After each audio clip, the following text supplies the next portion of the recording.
Hello, my name is Mo, and I was the UI designer for our group in Sprint 1. In this sprint, our backlog included three main tasks: adding the header and logo, creating the unit details and table, and adding the unit context with the fee link. My specific role was to work on the header and logo. The goal was to place the Deacon logo on top of the page and style it with a blue background banner so the website looked more professional. To complete my part, I created a separate GitHub branch called add header. Then I added the Deacon logo into the index.html file and used the CSS in the main.css file to give the header a blue background and align the logo to the right side of the page.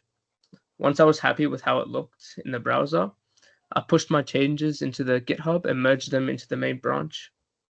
Farbod, as the front developer end, added the unit details table, and Hayden, as team leader, worked on the unit content and the fee link. By splitting up the tasks, we were able to finish the whole Sprint 1 backlog and combined our work together into the final state.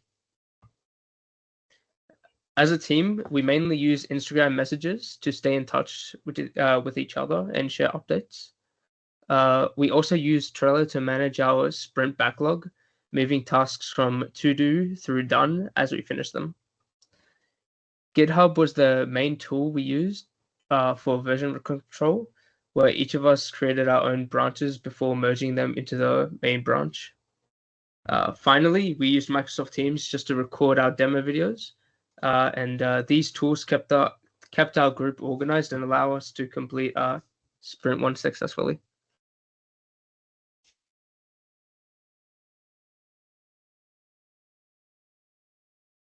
All right, Hayden, you go now. I'm Hayden. I was the team leader, and my Scrum role, I was the product owner.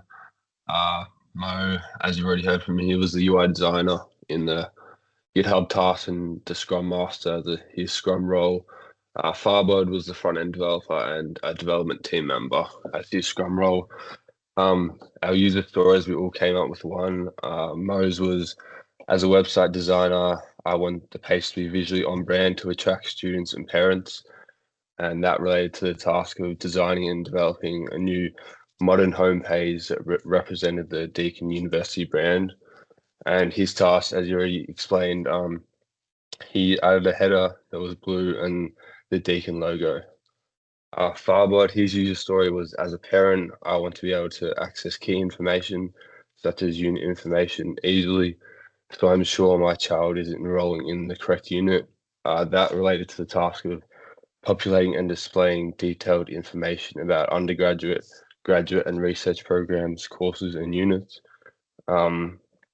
That task, in GitHub, he added a table with unit details, including the unit chair, enrollment mode and year, and then he added added to the table by putting scheduled learning activities in. My user story was one related to cybersecurity.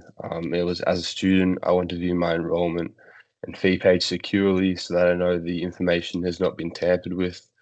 That related to the same task as Farbod, populating and displaying detailed information about undergraduate, graduate, and research programs, courses, and units. And my GitHub task was adding a paragraph of the detailed unit content and having a link to enrollment and fee pages, and also adding a hurdle requirement.